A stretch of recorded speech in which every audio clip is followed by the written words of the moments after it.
Spoken Labour. I went to sleep that night without knowing that it would be the last night I ever spent in that bed at my parents' house in London. Meredith, my mum shook me awake. The room was dark, making it obvious it wasn't morning yet, or not time to get up for school anyway. Mum, I mumbled in my half-asleep state. It's time to go. Everything I told you about those stories is true. It's time for you to leave us so you can train to be a protector. Your dad and I, we've done everything we possibly can to prepare you. First Charge is the first book in the Destiny Initiative series by Amanda Steele. The book can be purchased in paperback from Amazon. The ebook can also be purchased on Kindle, Kobo, Apple Books, and many others. Spoken Label. Thank you today for tuning in to Spoken Label. Spoken Label was originally set up at the beginning of 2016 and as of recording has over 200 sessions in our archive. Although the podcast can be heard on Anchor, iTunes, Apple, Spotify, YouTube, and literally 10 or 11 other networks, the full archive can be found at Spoken Label, all one word, spokenlabel.bandcamp.com. On Bandcamp, it is set as pay what you want, so you are entitled, if you wish, you can download it or stream it for nothing. But if you throw me a couple of pennies my way, it is always eternally grateful to help me maintain the operating costs and future running costs of this podcast. Enjoy. Spoken Label. Hi guys, Andy N, Spoken Label, back in the house on Zoom again today. I've got a dear friend of Spoken Labels, and of course me and Amanda with me today. And it's complete contrast because I've got Jenny Berry with us today. And the first time we met Jenny was last year over at the Library Centre in near Salford Quays, and that was quite a busy day, that one, Jenny, wasn't it, when we first met up? The three of us sat outside the coffee shop. Yeah, it was ace. It was proper hustle and bustle in the Lowry, and now it's like, let's stay in our houses. Yeah, it's completely different the way things have gone in just over a year or so, really, isn't it? So, and that's why it's just been an incredible change of lifestyle. Now, of course, Jenny, the people that don't know you, and if they don't know you, I don't know why. So, do you want to introduce yourself, everybody? Tell them briefly who you are and where all your creativity came from, etc. Yeah, absolutely. So I'm a spoken word artist from Salford and writer, and I specialise in running workshops using poetry across the criminal justice system. And I've written from as long as I could have hold a pen, as young as when I first held a pen. I just absolutely love writing, and I'm developing my spoken word a lot, and I've got a book coming out soon. So, yeah, that's what we had to talk about, is your book, really, obviously. The book's been going on for a while, hasn't it? Because I know when we met you last year, you were telling us about it then as well. So yeah, the book, although it's only, I shouldn't say only, but it's what you call a chat book. It's just 20 poems, so it is a very small collection. It's very, very niche, and it's about all my experiences as a prison poet, which wraps up about 6 or 7 years from winning a competition where I won 10 grand to set up a social enterprise. And it's my voice telling everything, raw, uncut versions of kind of what I've seen in the prison system. Yeah, it's going to be a fascinating book, this, obviously. Like I said straight away, I remember you telling me about this last year. And I've heard one or two, I think, a piece that were probably going to be in the book at the time. And have you found then, has your writing changed because of this over time? Because the book's been developing for some time, hasn't it, really? So. Oh, well, it's been in my head for some time. I've actually worked through it with the publishers quite quickly. I didn't think I'd have a chance. Soulful publishers are fantastic because they're a social enterprise themselves, so they give a chance to kind of new writers and all kinds of people who use words in different ways. And I sent 7 poems off, and they accepted it. So yeah, it's been in development in my mind for years, if you like. But in the answer to your question about my writing, I think it has changed my writing. I think it's helped me a lot in reflecting and coming out of my writing and seeing it from different angles, if that makes sense. Because I've been kind of writing from the staff's point of view, the prisoners' point of view, and the family's point of view, and obviously mine. It's very biased. It's through my eye. It's just what I saw, and I felt you can't go into prison, do writing and not write about it. It's too interesting. Yeah. What made you want to go into this path originally? I know you said you've been doing it for 6 or 7 years or so now, haven't you? Yeah, but more recently, the last couple of years in the community with ex-prisoners and all kinds of people that struggle with a voice. I like to say I deal with the pockets of society that need that kind of platform to have a voice. I'd say it's a bit of a strange angle, but I've suffered, I think I've mentioned before, with something called body dysmorphia, which really badly actually when I was younger.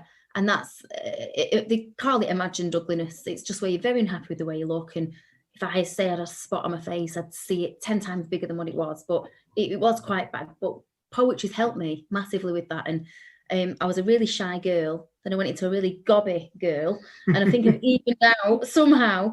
And poetry's my voice. So I thought, well, if it can help me, I can hopefully help others with it. And that's what I have been doing and aim to carry on doing.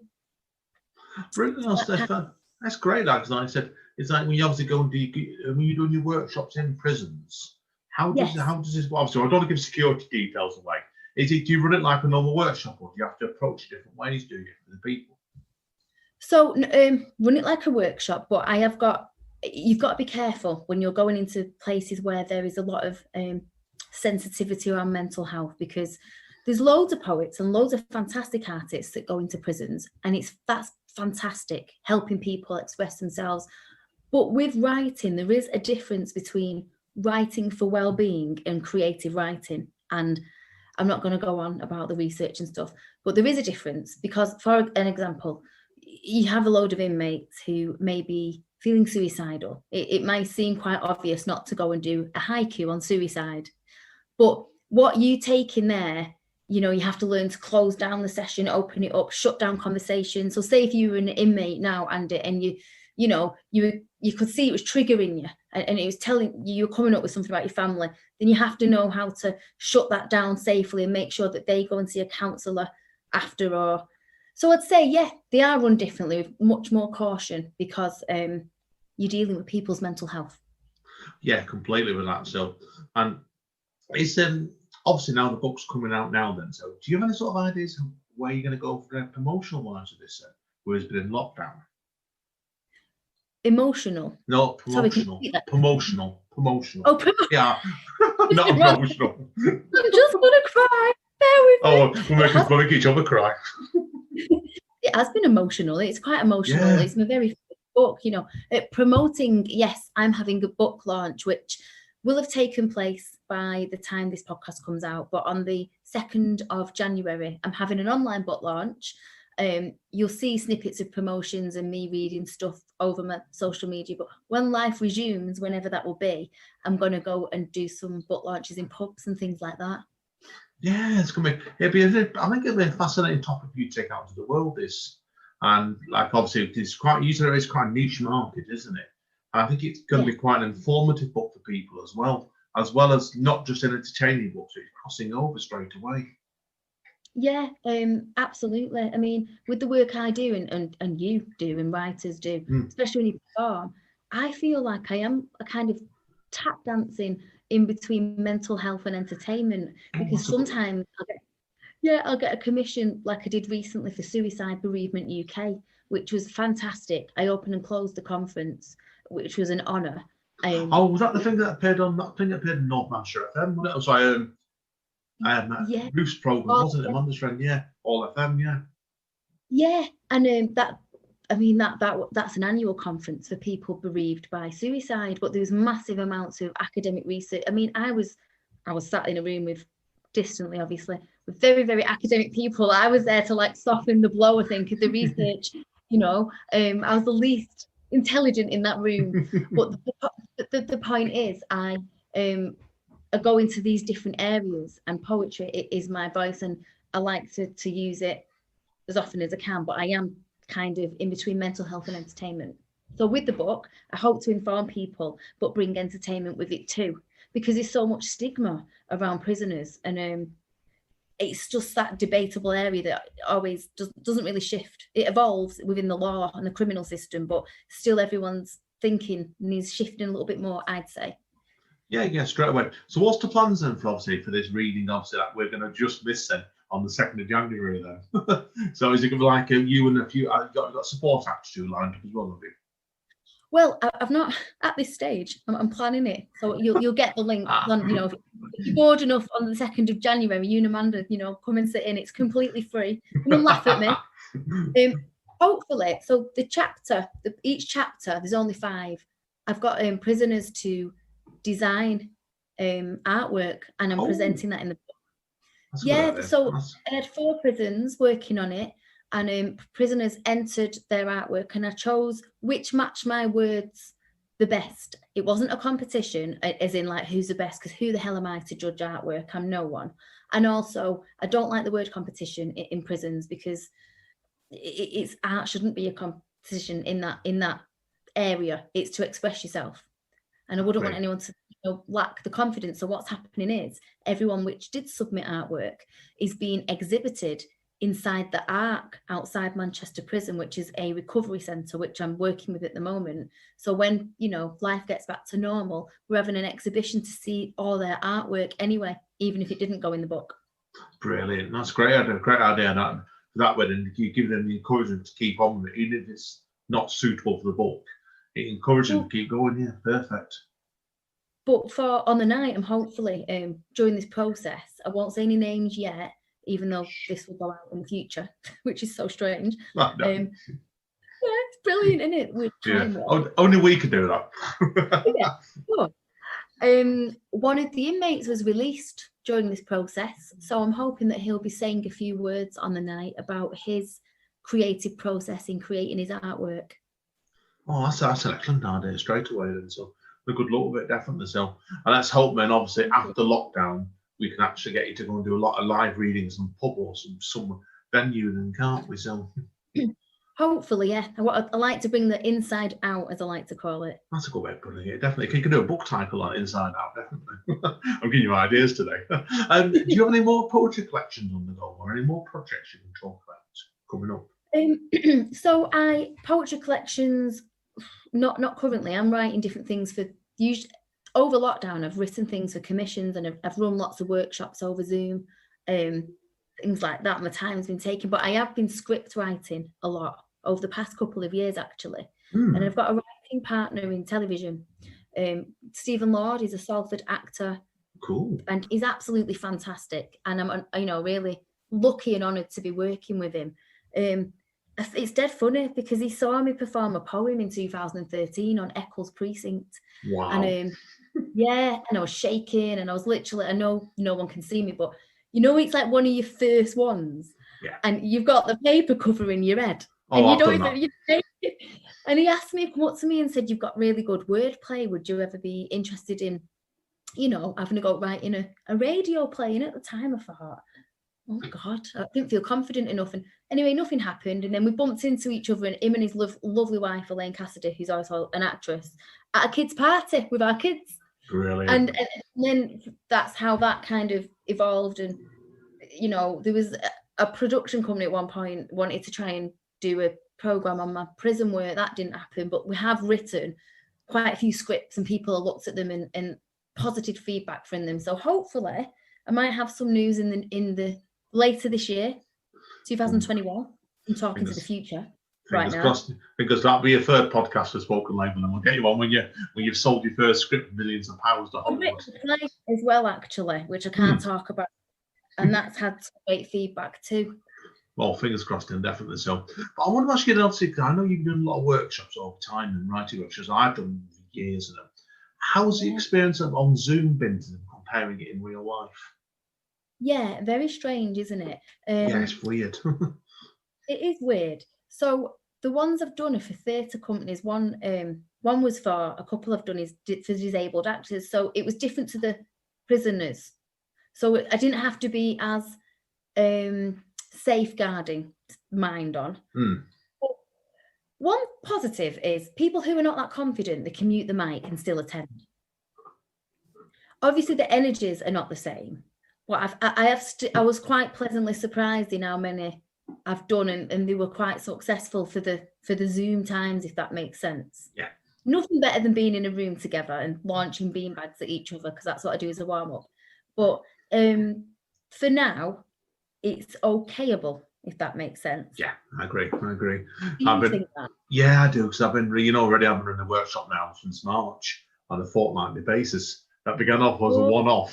It was a one-off, and it just kind of carried on. We've done it for 9 months. We've got about 7 people now every time when we have a screen. We're just wind each up all the time we are. So.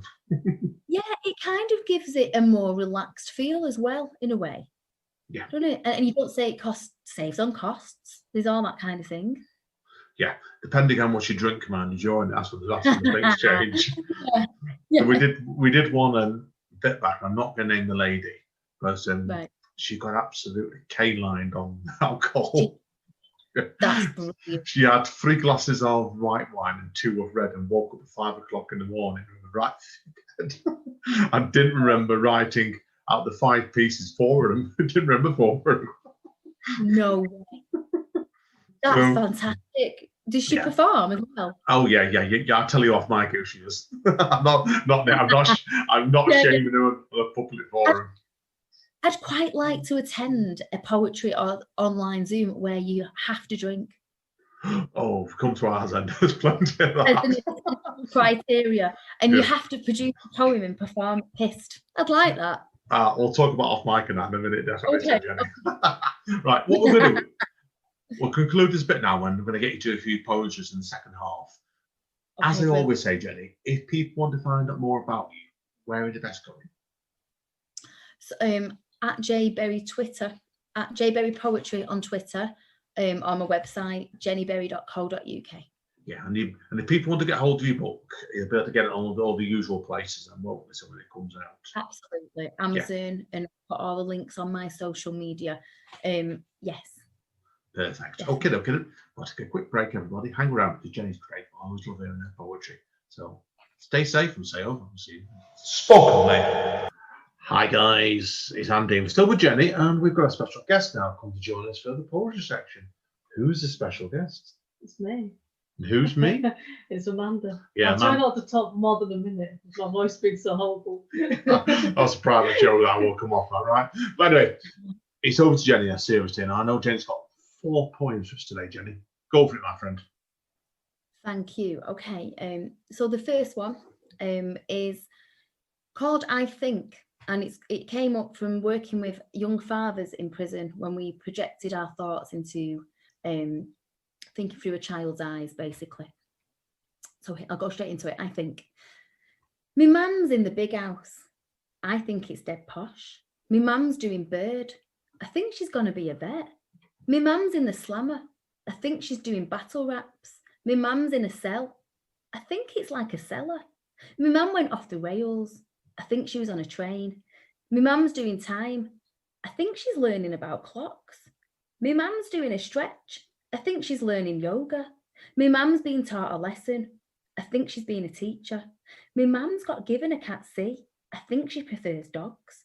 Me mum's living on a wing. I think she can fly. Me mum's at work. I think. Oh, that was clever. What do you reckon that man down there? Yeah, I like that. Yeah, the usually rhythm there, Jenny. It was brilliant, that was. And you give it like it's. I loved what that was. I loved up your poetry. You get into characters' heads. And that one, you felt like you're getting to, I'm not going to say a child's head, but a younger person's head there straight away. Yeah. Thank you. Well, the thing is, I mean, I won't take up loads of time on the podcast, but it's important to know that there's a massive debate, you see. Always an ongoing debate. Do you tell your child if you're in prison or not? And there's no simple answer. It's such a complex area. You can't really, some fathers and mothers are met, kept it from them and told them that they were still at work because of their age, they wouldn't remember. And it's just not to judge people, really, because unless you're in that position, you can only decide for yourself what you would tell your child. Yeah, I know that. I know of somebody, and I'm not going to say who this was on air again, who did some time a couple of years ago or something. And what they did was, it only came out after he came out of prison. So they kept it quiet from all his friends. He did 18 months or something. And he just went and thought, well, where's he gone? And like most of his friends, including me, out in the distance really, were ringing him up, asking him for him. And his wife said, oh yeah, he's working away for a couple of months. They're back in touch. And 18 months later, it wasn't working. But, and then Did he openly tell you, or did it just come out? He came out. He told us part of it. We got the rest out of him another time. So, but I said, there's just stigma, yeah. Stigma. That's why I can understand why he did it. So, right. Okay, on to point number 2. Okay. The story to this one is, I was writing about a particular population in the prison system, then realised I wasn't really qualified enough to talk about them. So I've called it "To Whomever You Wish This Rant," because sometimes if someone stole your car, or maybe you're a prisoner and you don't like the screws, maybe you're a staff member that doesn't like being called a screw. There's always a rant. So, to whomever you wish this rant. Like a battered, empty petrol tank, you're going nowhere quick. A societal, oddball skank, you personify sick. Like a cheap, stolen tyre, you're punctured, damaged goods. Disgustingly dire, your truth's as clear as mud. Like a dented, sigdimp dashboard, you're next to be replaced. Arrogantly self-assured, you were born a bad taste. Like a corroded, wedge-shut sunroof, you stake away the light. Taking everything and more, you marinate your words in shite. Like a clapped-out gear stick, you're jammed in one drive. You knock society sick. No one wants you alive. Brilliant. Oh, I love that bit about marinated in shite. That's that landline stands out with it. That's a really good. I love the way you use your language on that, because you've kept that going much more continuous thought. Because your first piece was like, they had the same similar sort of rhythm, but we did it a very, very different way. So that's a really good second choice, that one. Thank you. It's a very the book is a range of a range of poems, of styles and everything. Yeah. Best way to be with that with poetry. I think sometimes if you're doing this first collection, you've got to let people see how many different sorts of. It's not the case of topics; it's the style as well. Always works well. Carry you forward, brilliant. So, okay, I'll let you go on number 3 then. Okay. Yeah, sorry. I'll just get one. I'm actually reading here from the final PDF version of the book. Okay. Butterfly thinking. Casually checking her own fingernails, chomp cuticles are dismissed. Cracked knuckles expose narratives untold, that which present-day fate tan attempts to cover. A lifetime of unnourished moments can be detected in her expression, yet her features remain chiselled, framing the catastrophic historical mishaps and fuck-ups of her existence. She's still beautiful. Her yellow-tinged eyes and cig-stained teeth yell 1,000 stories silently. Her boldest feature is her smile, and it's flaunted. This bitch is banged up, but her thoughts are her own. Therefore, she's free. Excellent. Again, really, really good. I like the end about the back. I'm not bad, but people think I'm into the bad language. I'm not, but it's the bad language I work through, like when you banged up bitch. It gives an earthiness to the piece, I think. Yeah, I mean, I do actually run workshops on, you might have seen it, on taboo vocabulary in poetry, in the power of swearing, but not overusing it, because it is vocabulary. Yeah. I'm always a firm believer with poetry. I don't like swearing in it at all. Occasionally I will. And when I do, I make sure it clicks in when people least expect it, and it carries power that way. And that's why it works really well, that bit there, definitely. So exactly. Okay, we're on to the conclusion now, aren't we? As I always say, the big conclusion. Well, it's actually, I have done a haiku. I lie, I've done a haiku in this. So it's called A Haiku in Your Head. Very simple. Strong-minded inmates are footloose and fancy-free. It's all an outlook. Fantastic. That. I always love haikus. Mandy, what do you like? You like haikus as well, don't you? Yeah. Sometimes I don't have time to write much, and I'll just like go out for a walk, and I've been coming up with it in my head. Yeah. It's like we've seen that before, Jenny. We've gone out for walks, and Amanda's she's telling me I've got a haiku when you come back, sits running back to the front door. Like that she is. Well, brilliant, Jen. Thank you. No, thank you so much for letting me come on. I've used haikus a lot, and I found that on the addiction wings, when people were really struggling needed to use the time up because they're coming off drugs, they enjoyed the haikus a lot because it kept the mind busy longer. Yeah, I think. Do you find with haikus, and also before I let go, so I've got a question about that. Do you find it's a myth, isn't it, with haikus within 3 lines? They're very quick poems to write, but I find sometimes they're the hardest things to write because they're I so did. short. Yeah, haikus. I mean, I'll be honest, I kept looking at that and I thought it's so simple. I don't know if it's good enough for the book. And then I thought, you know what? This book is, I'm trying to be as authentic as possible because of the subject, and it says what it is, and life's an outlook, you know. It's your mindset, isn't it? You can have a good day or a bad day depending on how you are looking at things. Yeah, no, I agree. Great stuff. Anyway, Jenny, that's it for today, guys and girls. Thank you, Amanda, for telling me briefly. And thank you, Jenny. Thank you so much. It's lovely to speak to you. I can't see you. Yeah, I'm running Amanda today. She's staying off the camera at the moment. Okay. No worries. Stay safe, guys. I'll see you all soon. Yeah. Spoken, mate.